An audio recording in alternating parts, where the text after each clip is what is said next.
Fe nhw yw Bowen, a dwi'n sefyll ym Pontyberem a Bancffosfelen yn Sir Gâr ar gyfer etholiadau'r cyngor 2017. I fi'n sefyll achos i fi'n credu bod angen llais newydd ar bobl ifanc yng Nghymru.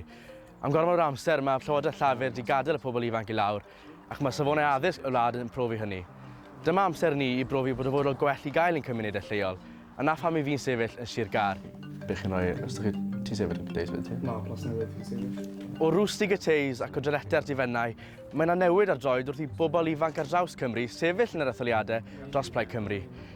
I ni anfynnu gwell gan y cydwadwyr creulon ar blaid lafur llipa, a dyma'n hamser ni i brofi bod y fodol gwell i gael ein cymunedau lleol.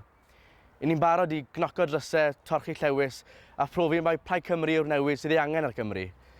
Felly, dewch gyda ni. Gyrwch neges i San Steffan a Bai Caerdydd bod y fodol gwell i gael ein cymunedau lleol. A phrofwch unwaith eto bod yna rhywbeth arbennig amdano Cymru.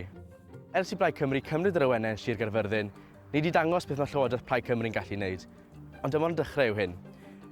Gyda 5 mlynedd arall mewn Llywodraeth, gall Plaid Cymru draws newid Sir Gâr.